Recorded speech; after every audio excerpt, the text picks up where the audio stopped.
Mukomeje kugira amahoro y'Imana nshuti bakunze mukurikira Omar TV Show, umuryango mugari ukomeza kudukurikira udusapotinga unadushyigikira muri bya bindi dukomeza gukora tubagezaho ibintu biba bigiye bitandukanye. Mu by'ukuri uyu munsi ntago ari amakuru ashimishije, ntago ari amakuru ashimishije ku banyarwanda, by'umwihariko umuryango mugari wa ekipe ya Rayon Sport.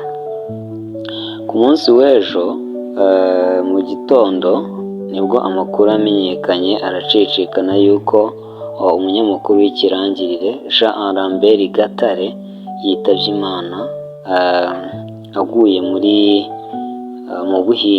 Buhinde aho yari yagiye kwivuza.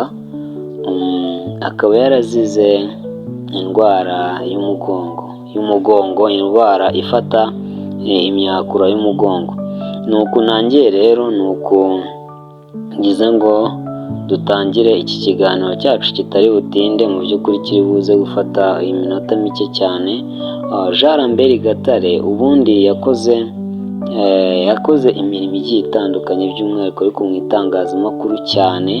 Muramuzi, abamukurikiye kera yatangiye muri za 1993 gutyo akora kuri radiyo Rwanda, kuko ubundi we imyaka ye yose 31 imbumbe ayimaze ari mu mwuga w'itangazamakuru. Jean Lambert Gatare yakoze ibinyamakuru bigiye bitandukanye, yakoreye radiyo Rwanda aza kuvaho, akorera BBC aza kuvaho, yongera kugaruka kuri radiyo Rwanda, ava kuri radiyo Rwanda akora ku Isango, yo yaranayiyoboye. Kugeza ubu rero yari akiri mu itangazamakuru, ari umuyobozi w'ikinyamakuru cyitwa Rushyashya, yani ikinyamakuru gikorera kuri murandasi. Jean Lambert Gatare mu by'ukuri umuntu wavuga ibigwi bya Jean Lambert Gatare ntabwo ashobora kuba yabisoza. Inshuti bakunzi ba Omar TV Show, muzi amagambo agiye atandukanye, amagambo yagiye agaragara nk'aho ari mashya muri ruhago nyarwanda. Muzi aho yafashe uwitwa Bogota Kamana Alabama amwita Imana y'ibitego. Uyu ni Jean Lambert Gatare wabikoze, amwita igikurankota.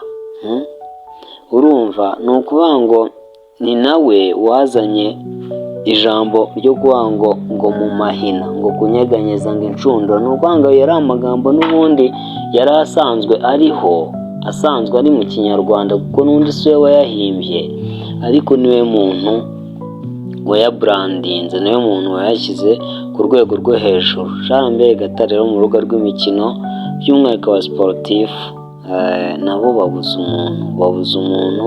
Jean Lambert Gatare rero yakoze ibikorwa byinshi bigiye bitandukanye mu itangazamakuru, akora ibikorwa bitandukanye by'itangazamakuru ko bishingiye ku biganiro byo guteza imbere ubukungu. Jean Lambert Gatare yabaye umuntu mu by'ukuri isi yari iri aho ngaho yifitiye tarayigendera. Nuko rero yaguye mu gihugu cy'Ubuhinde, apfuye asize abana bangahe? Apfuye asize abana 3, harimo abahungu 2 n'umukobwa umwe. Akaba yari yashakanye n'umudamu wapfuye muri 2016 ubu, ariko akaba yari afite undi yashatse muri 2017. Mu by'ukuri nta mateka ye menshi turi buza kujyamo, cyangwa se ngo tubikoze mu buryo bw'ikiganiro,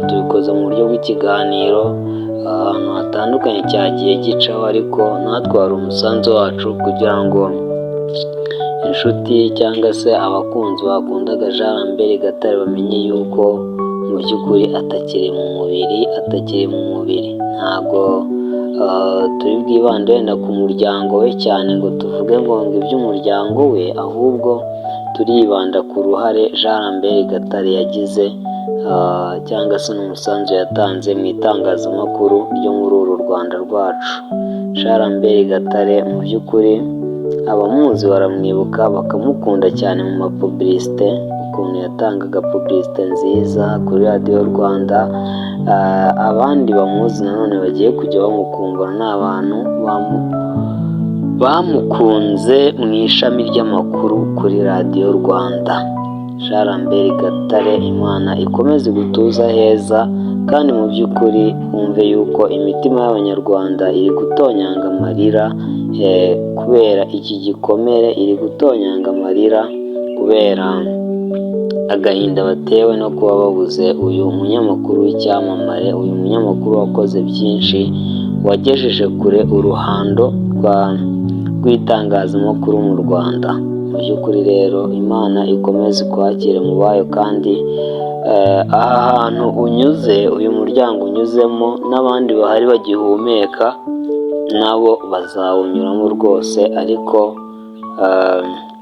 I can say that you went so soon, kuko twari tukigukunze, umuryango wawe twawusaba gukomeza kwihangana, n'umuryango mugari w'abanyarwanda muri rusange nawo ukomeze wihangane. Gatare, dukomeje kwihanganisha umuryango wawe rwose, kandi nawe tukwifuriza yuko Imana yakomeza kuguha iruhuko ridashira.